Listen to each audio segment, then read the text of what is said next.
Welcome back to the Mission Driven Mom podcast. I'm Audrey Rillenbacher, author of The Mission Driven Life and founder of The Mission Driven Mom. And today I'm going to explain to you why you do not want to do affirmations. I know everybody is telling you that they're a great idea. Maybe you've tried them before. Maybe you or someone you know feels like they've had a little bit of success with them, but actually, they often usually make things worse. And there are very important reasons why that's the case. What I'm going to do is tell you what you need to do instead. I'm going to give you a really important skill. You can learn it pretty quickly. It's something that we deep dive into in the Mission Driven Mom Academy.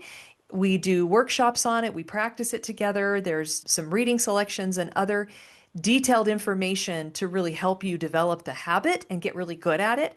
But you can understand what it is just by me talking you through it today. So we're going to walk through that. First, I want to talk to you about why affirmations aren't helpful. Okay, so let's just imagine that you are not the weight that you want to be. Okay, let's say that you want to be a lot thinner, you want to be a lot fitter and a lot healthier. So what you do then is you decide to use affirmations to help you. And the affirmations that everyone tells you that you need to do is you need to write down like the person that you want to be. And it needs to be in the present tense.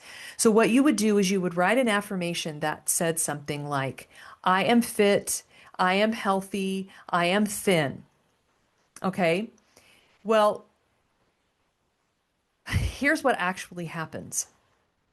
The way that Robert Fritz said it was that affirmations are automatic compensations for inadequacies you suspect you have. So the first thing that's happening is that when you write an affirmation, it's because you think you're inadequate. You think there's something wrong with you. And this affirmation is meant to tell you that you can be something different. And so in a positive sense, that's a good thing. You want to believe that you can be something different. That's not a bad thing. But what you think you're doing is that you're creating a better self. Okay. You think that you're telling yourself these things that you are, that it's in the present tense and you're going to be that person. But there's a reason so much self-help hasn't helped more people. And there's a reason that affirmations aren't super effective for a lot of the people that try them. So here's how it actually plays out in your mind. And this is really simple. This is why affirmations often or usually do not work or do not help. Because when you write down that affirmation and you say to yourself, I am thin, I am fit, what actually happens is that your brain knows it's not the truth. Okay? Your brain knows that you're actually lying, that you're saying something that isn't actually true. You aren't thin and fit right now. You aren't rich right now. You don't have the perfect marriage right now. Whatever it is, whatever that affirmation is being. And so what triggers in your mind is, I don't believe it. I don't believe that's true. Because who but someone who is really overweight would need an affirmation that they're thin? Or who but someone who is poor would need an affirmation that they're rich? Or who but someone that was unorganized or not in control or not good enough? Those would be the people that would need the affirmations that they are. And so inadvertently, what you're actually doing is reinforcing in your own mind that you're not that thing. It's a constant reminder that you're not thin, that you're not healthy, that you're not fit, that you're not enough, that you're not in control, that you're not organized, that you're not. Because every day you try to tell yourself that you are that, your brain knows that that's not true. And so because your brain knows it's not true, that you aren't that, actually over time, it makes you feel worse about yourself because you keep telling yourself this every day. And then every day when you say this to yourself and your brain knows that it's a lie, and you're reminded that you're not enough and that's why you need that affirmation. And then time goes by and you don't become that thing. The disparity between where you are and where you want to be just grows and compounds day by day, the worse you actually feel about yourself. So now I'm 2 weeks, 3 weeks, 4 weeks into this affirmation, and I'm still not healthy and fit, and I can't figure out why. And I keep lying to myself, basically a lie, that I am those things. And so now I just feel like even more of a failure. And what happens, and this is so unfortunate, what happens a lot of the time is that people will try the affirmation plan and they will put their affirmations up. They'll even make a vision board with pictures of thin people that aren't them, and they'll tell themselves that's what they are. Then they'll try to follow some kind of workout plan or whatever. And then as time goes by, they'll feel worse about themselves and they won't have accomplished it. And a month has gone by and they're not a whole lot better off and they're not healthy and fit and skinny yet. So then they give up. They throw their hands up in the air and they're like, well, forget it. It's never going to work. I can't do it. So sad is, it's basically like, I affirmed to myself for the last month that I'm not this thing. And sure enough, I'm not. And telling myself that I am isn't working. And so I'm just going to give up. And sometimes they give up altogether. Like they stop even trying to be healthy or fit or whatever they're trying to be. Robert Fritz says this compensation tactic by doing these affirmations has only served to reinforce the discrepancy between that ideal, the desired result, and the change in the current reality.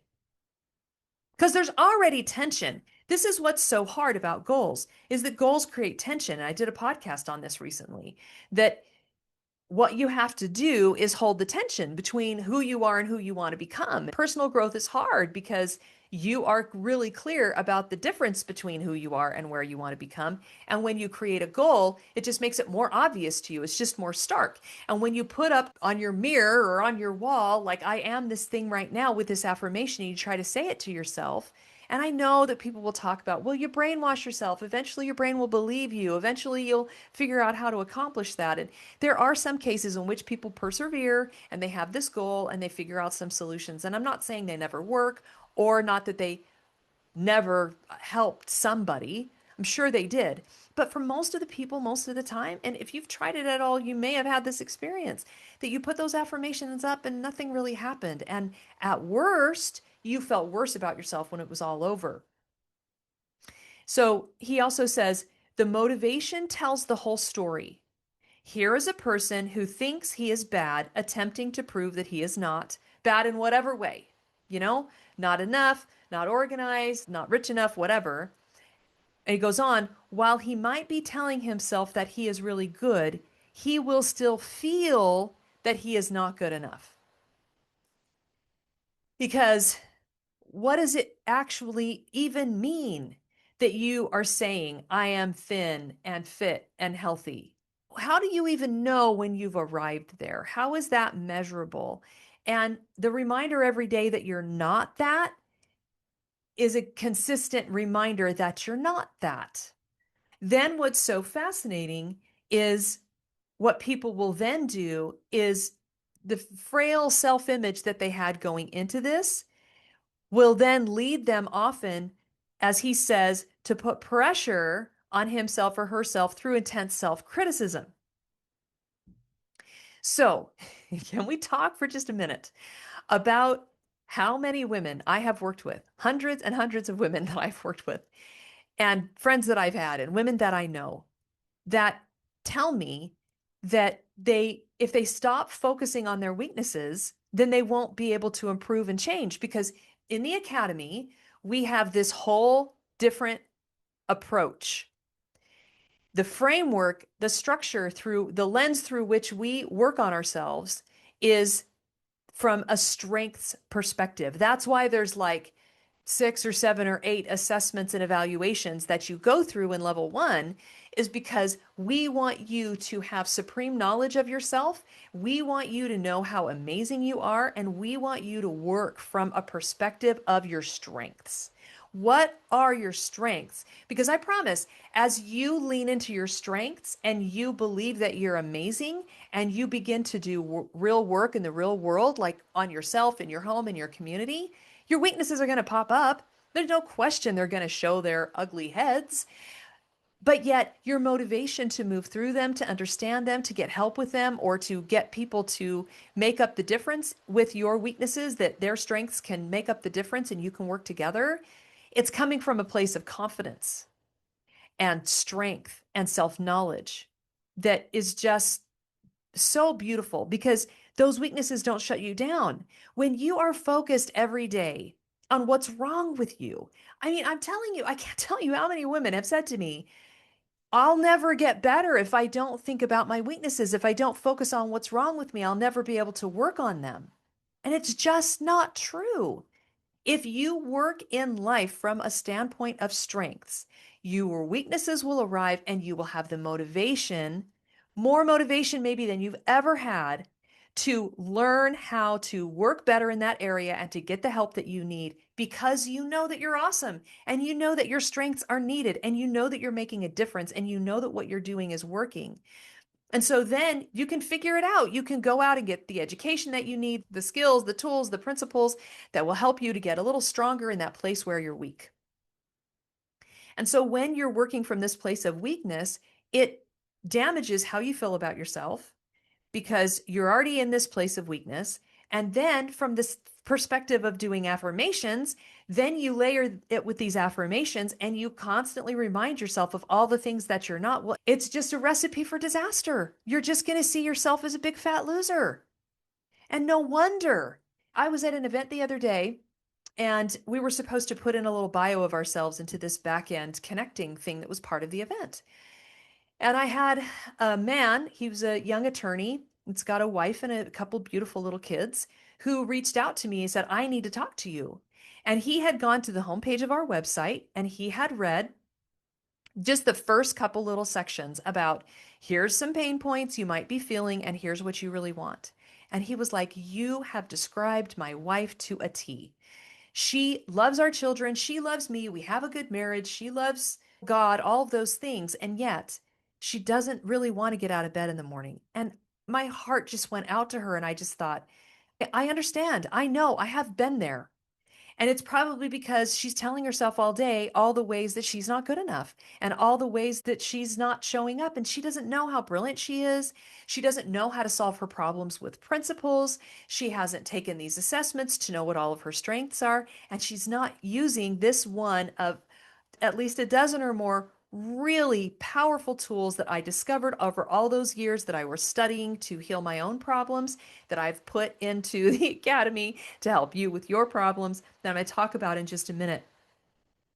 And so these women think that the way forward is to focus on their weaknesses. And then they try to put these affirmations in place and they come out feeling even worse and it didn't work. And then they just feel like everybody's saying this. What's wrong with me? Why can't I just set a goal and do my affirmations and have things work out for me? Everybody's telling me that they should. And what I'm saying is, no, no, no. You need a completely different lens, a lens of strengths, a lens of principles, that you understand that there's nothing wrong with you and you are not broken at all and you are being given the wrong information. You have never been introduced to how principles can help you, how truth can make you free. You've never understood how to work on yourself from the standpoint of strengths. That is what we're here to help women do. So a couple things that Robert Fritz says is he says, the purpose of attacking oneself, so you've tried the affirmations, they didn't work out, and now you're attacking yourself and you're criticizing yourself. He says it's deterrence. With enough warning and self-incrimination, the person might be more careful about living up to their ideal in the future. So listen to this, women. Self-admonishment is followed by admonishment for self-admonishment. Quote, I shouldn't be so hard on myself. Sound familiar? I did it for years. I totally get it. I was right there with you. And you're beating yourself up and you're trying what these people are telling you and it's not working and you can't figure out why. Now, it's compounded, sadly, it's compounded when you go out and try to get help. You hire a life coach, you go to therapy, you sign up for an online course, whatever. In fact, I just talked to a student recently who was saying that she tried all those things. Just another one of many women have told me this. She tried all those things. She went to therapy, she read the books, she tried the online courses, and it was only through the mission driven mom helped her heal, she said, childhood trauma, They helped her work through to see the world through this lens of empowering principles and personal strengths and leading herself first and working her relationship with herself and God. And she feels so grounded and fulfilled and purposeful and confident. And it's because these tools don't work. They're not helpful. We do this thing where we admonish ourselves for admonishing ourselves, and then we tell ourselves we shouldn't beat ourselves up. And then we go out and we try to get more help. And here's what Robert Fritz says about the help. Within this conflict, this I'm not what I want to be, so I do these affirmations, which constantly reminds me of how I fall short and I'm not good enough. Then it makes me feel worse about myself. Then I feel like not only am I constantly reminded of all the ways that I'm not good enough, now I feel like even more of a failure because what everybody's telling me to do didn't work for me, so I must be broken. There must be something fundamentally really wrong with me. Such a tragedy. It does not have to be that way. He goes on, the more help the person gets, the less likely it is that they will actually be helped. This is because the help often plays into the original conflict that was going on, and it serves to reinforce the discrepancy between where the person wants to be and where they are right now, and any attempt to change it only reinforces it. This is so, I mean, really, as we've walked through it over the last few minutes, can you see what I'm saying here? Do you understand why this is such a bad idea for you? That you really should not do affirmations, and they really can make things worse for you. And it really would be such a shame for you to dive into them because you could be worse off in the end. So, really, honestly, mothers and women, you should not be doing affirmations. You should be doing something else instead. You're on this helpless, hopeless hamster wheel, right? You're just running, running, running, trying to be your best, trying to do good stuff, trying to get the help and answers that you need, trying to believe that you're good enough, trying to be confident, and you just never arrive. And then the longer this goes on, and the more you feel like you're failing because you aren't reaching your ideals that may or may not even be realistic about who you should be and how you should be showing up, the more you feel like a failure in your own life and the more depressed and discouraged you become. It's just a lose, lose, lose situation. You are so much better than this. Things can be so different in your life. So there's a couple principles I want to focus on because I promise that every week when we spend time on this podcast together, that I will dive into those 7 laws of life mission: loving God, loving yourself, loving truth, love humanity, hearing the call, courageously executing, and doing it again and again. And today we're diving really deeply, and I do this quite a bit because this is the foundation, the love of God and the love of yourself. Caring for yourself properly. It is so radically misunderstood in the world. I could just talk all day about how so many people are getting it wrong. And I know that to be the case because we've helped so many hundreds of women. And we know that the way that we've built our program changes you from the inside out forever because we place this new lens on the way that you see yourself in the world. And that new lens clears things up. You're never the same. You can't see the world the way you did before. So we're going to talk about some principles of that self-care concept, the principle underneath the law of loving yourself, the self-care, what it really means, and what it has to do with these affirmations. And I'm going to tell you a couple things that are true. The first really important true principle that you have to know if you're going to get out of this rat race, get off the hamster wheel of thinking terribly about yourself and then trying to battle it with these affirmations and other tools you might find out there, and then finding that it doesn't work. You have to know that you and I believe what we tell ourselves. So I've told this story a lot. I'll tell it again really briefly in case you haven't heard it before. I had all these problems. I got a classical liberal education. I spent time with the greats. I was turned on to the natural law. I learned all about first principles and principles and how they can ground us and set us free. I went out there and tried to find those principles that could set me free from all of the things that were going wrong, my marriage, addiction in my home. Our finances were a mess. I was trying to be a good, confident mom, managing things when they didn't go according to plan and fallen expectations, my health even. And each step of the way, I've been able to implement principles and be set free in the ways that are appropriate. That doesn't mean that the problems always go away. It means that I'm different and I show up so differently that that doesn't stop my personal growth, right? Okay, so this is where I'm at when this event happens. I go to this women's class and I'm sitting there with friends. I don't know all the women, but I know some of the women. And the teacher hands out these roses to women at random in the class, just walks around and hands them to people. She goes back up, she starts teaching, she puts a vase up at the front of the class, and she says, women that I handed a rose to, will you please come up to the front of the class and put your rose in this vase and tell us something good about yourself? And woman after woman went up to the front of the class and said something self-deprecating. There were probably at least a dozen of them. Only one woman, the last woman, said anything even decently kind about herself. Everybody else was stuff like, I'm good at eating chocolate, I'm good at sleeping in, I'm good at yelling at my kids, I'm good at having a messy house. And at first, maybe we, kind of laughed a little, blah, blah, blah, blah, blah. But by the time we were all done, I was heartbroken. I could not believe that these women that I knew and loved to be incredible, amazing women would do that. And one of the reasons, there's lots of reasons why it was upsetting to me.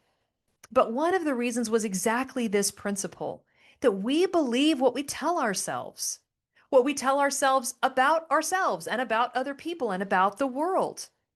And the more we say that, we tend to believe it. The problem is when we try to lie to ourselves and tell ourselves that we're a certain way that we're not, then it creates incongruity. We're creating for ourselves a mental battle, like we're going to war with ourselves. And it's unpleasant and not effective. So we shouldn't be talking about ourselves in that way. It doesn't help.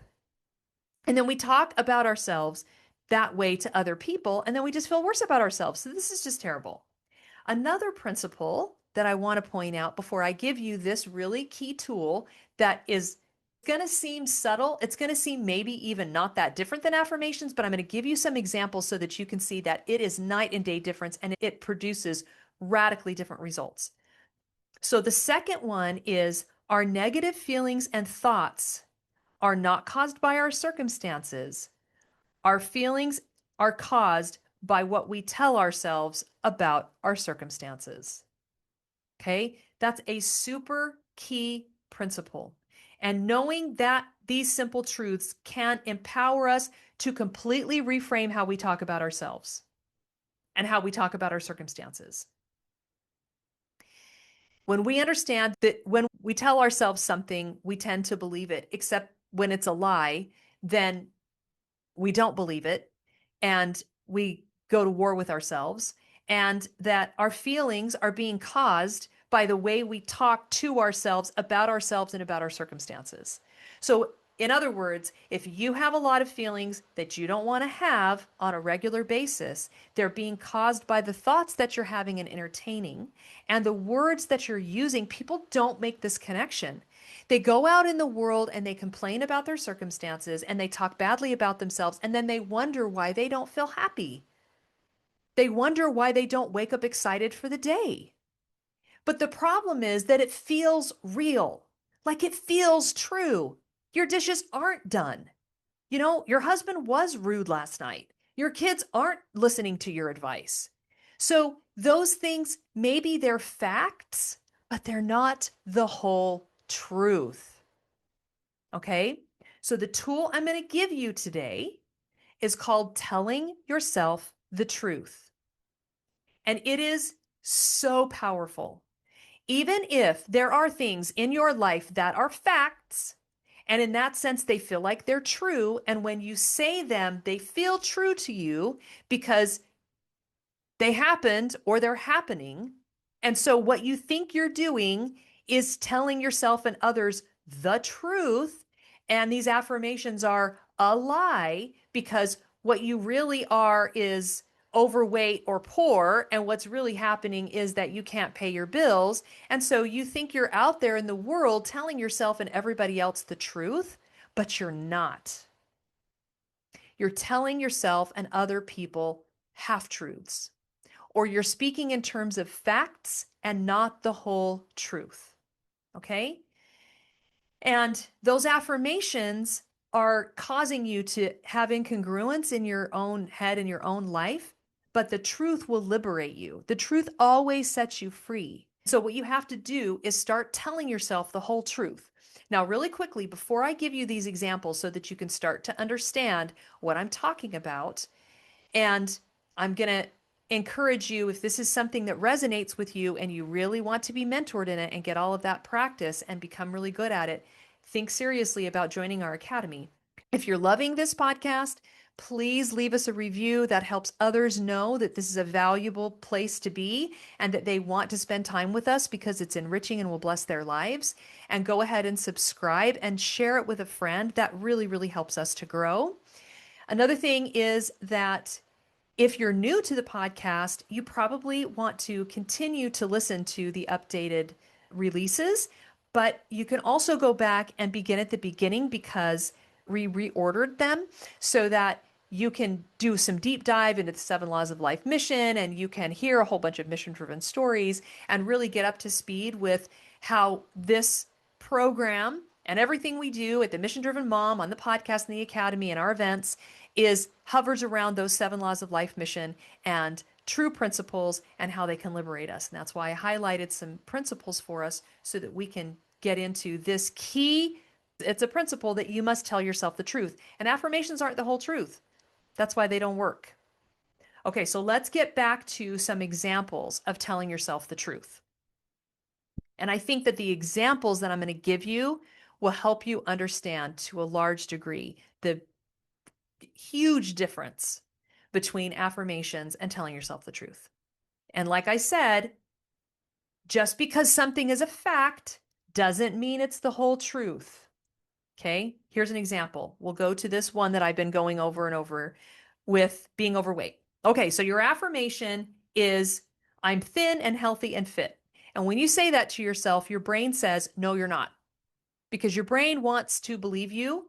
Your brain wants to think that you're an upright, integrous, honest person who always tells the truth. And you've just said something that you know isn't true. So your brain says, no, it's not, and it fights it.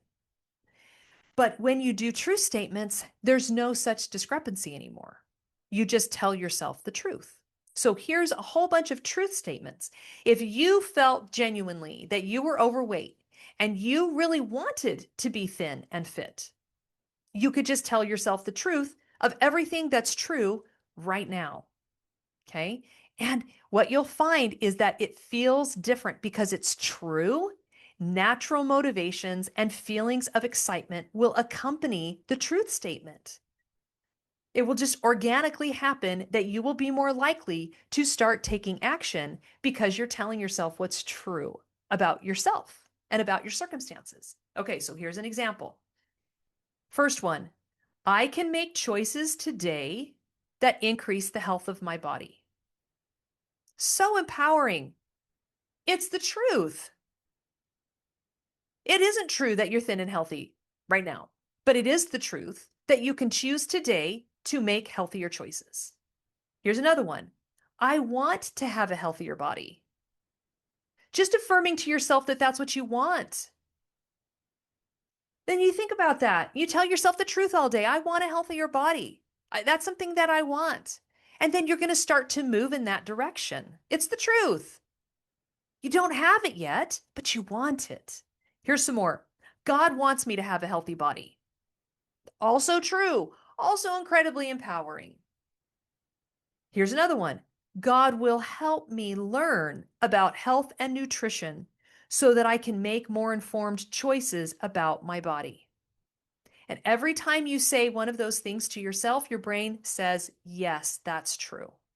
And your brain wants more of it because it's true and it's empowering and it's exciting and it speaks to what is possible. It doesn't speak to what is not, it speaks to what can be, and it moves you forward and it makes you want to do more of that thing. Well, just start by learning what it means to have a healthy body. I can do that. I'm going to do that today. God's going to help me. And pretty soon you're in material that's motivating you. And you'll notice too that I am thin and healthy and fit has no action attached. It doesn't communicate anything. At the Mission Driven Mom, we teach what we call actionable principles. They're truths that are true for everyone all the time, and we frame them so that certain actions logically follow. And so, as you tell yourself the truth, these are actionable statements. I want to have a healthier body is motivating, it's exciting, it's energizing. Just think if instead of telling everybody, I'm so sick, look at my belly, I just don't like the way I look, or instead of trying to tell yourself, I'm thin and healthy and fit, you just told everybody, I want to be healthier. I'm working on that. It's so forward looking. It's so optimistic. It's so intentional. It's not a lie. Your mind and your body align with it because they know that it's true. And then the more you tell yourself true statements, the more you want to move in that direction. Your motivation increases like a snowball just rolling down a hill, and you move more and more in the direction of what that thing is that you want. It reminds me a lot of a book. I can't remember the title of it now. And she is specifically talking about weight loss, but she teaches a mental skill that's super duper helpful. And she calls it monkey bars. And she just basically says, if you're not where you want to be in some area of your life, tell yourself the next monkey bar belief. And the first one she always recommends is just that you want that thing. And just telling yourself that you want it takes all of the crap out, and it gets you away from affirmations that aren't healthy or from negative thoughts and negative words. Okay, so looping back, the reason that these true statements work is because you instantly believe yourself and you respect yourself for telling yourself the truth.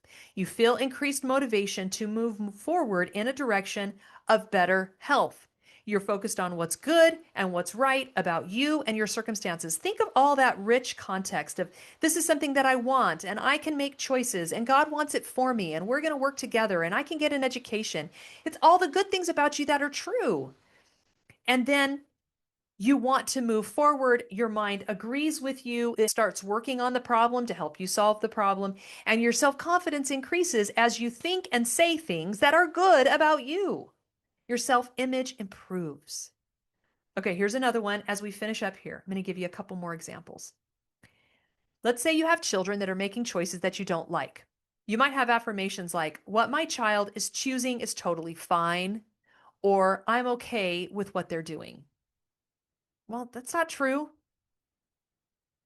And so, in fact, sometimes when you're in this kind of situation and you feel helpless and hopeless, you just get so discouraged. I mean, it's the very common problem as mothers because we're so invested in our children. So, what can we do? What can we do when our children make choices that aren't our favorite? We can tell ourselves the truth. And here's some truth statements. My children can learn from their mistakes. Boom. How beautiful is that? It's a true principle that's so empowering. Your brain knows it to be true and it latches onto that. They can learn from their mistakes. That's an important way to learn. Here's another one. I'm not responsible for other people's choices. So this is helping you to just let go and let them live the life they want to live, and you live the life that you want to live, and you're not responsible for that. So what's that going to do? Someone was interviewing me on a podcast recently, and we were talking about their wife and how she keeps beating herself up.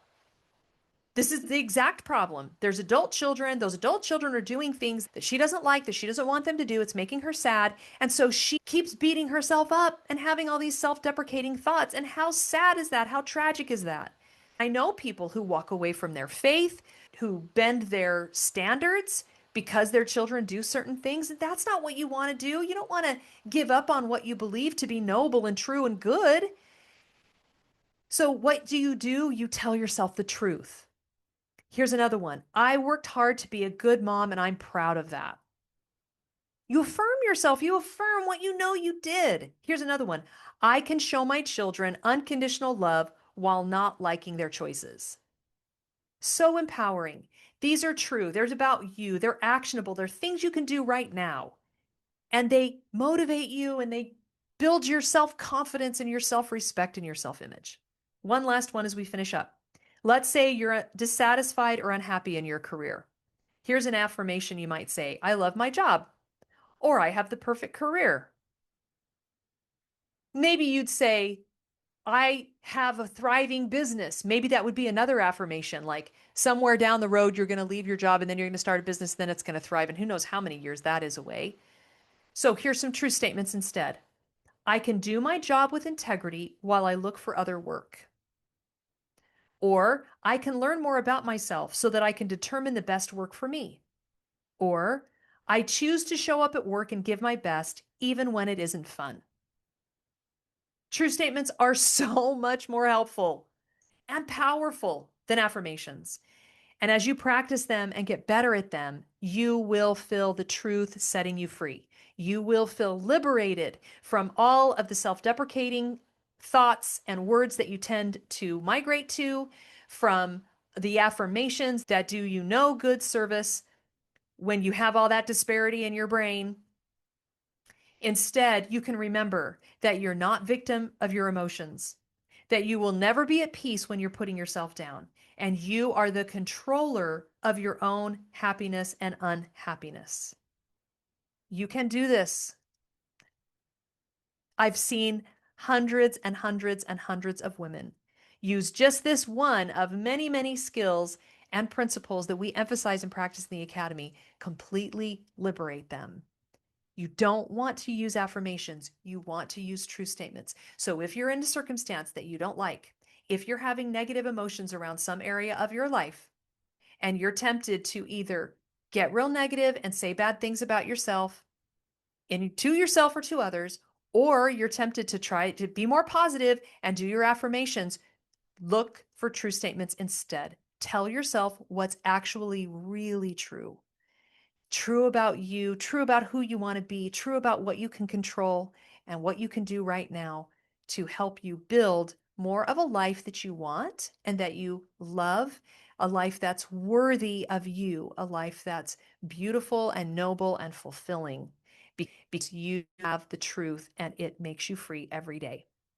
Thank you so much for joining me. It was a joy to talk to you about these principles. I hope that they uplift and inspire and ennoble you and give you the tools that you need to move forward if you're stuck. If you haven't gotten your free audiobook copy of The Mission Driven Life, Discover and Fulfill Your Unique Contribution to the World, head on over to themissiondrivenmom.com and make sure you grab your free copy. I'm not sure how much longer it will be free there, so make sure to do that soon, and I will see you next time.